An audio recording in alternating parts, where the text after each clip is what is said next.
இதுக்கு முன்னாடி பணப்பெட்டிய ஒரு டைம்லயே ஒரு அமௌண்ட் சேர்த்து சொல்லுவாங்க. அது யாருக்கு விருப்பமோ அவங்க எடுத்துட்டு போலாம் அப்படின்றதெல்லாம் மாறி, இப்ப அத ஒரு டாஸ்க்காவே வச்சிருக்காங்க. ரூ. 50,00,000 நம்ம வின்னருக்கு குடுக்க வேண்டிய பணத்துல தான் இவங்க இப்படி ஷேர் பண்றாங்க.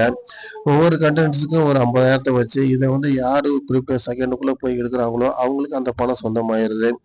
எத்தன முறை வேண்டாலும் யார் வேண்டாலும் போய் எடுத்துக்கலாம் அப்படின்றத சொல்றாங்க.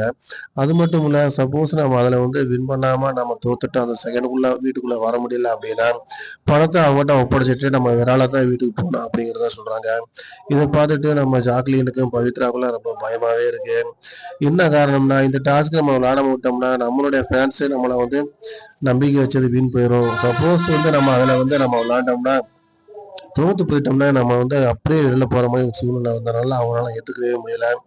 இருந்தாலும் இந்த டாஸ்க் நம்ம விளையாண்டு தானே ஆகணும் அப்படின்ற மாதிரி இருக்காங்க. முத்துக்குமரன் நேத்து போய் குறிப்பிட்ட செகண்டுக்குள்ள வின் பண்ணிட்டு என்ன பண்ணிட்டாருன்னா 50,000 எடுத்துட்டு வந்துட்டாரு. வந்ததை தீபக் சாருக்கு நான் கொடுக்க போறேன் அப்படின்ற மாதிரி அவர் ஏற்கனவே சொல்லி வச்ச மாதிரி சொல்லிடுறாரு. அடுத்தடுத்து யார் இந்த டாஸ்க்ல கலந்துக்கிற போறாங்க, யார் வின் பண்ண போறாங்கன்றத நம்ம பார்க்கலாம். ஃப்ரெண்ட்ஸ், உங்க கருத்துக்களை கமெண்ட்ல பதிவு பண்ணுங்க, லைக் பண்ணுங்க, ஷேர் பண்ணுங்க, சப்ஸ்கிரைப் பண்ணுங்க.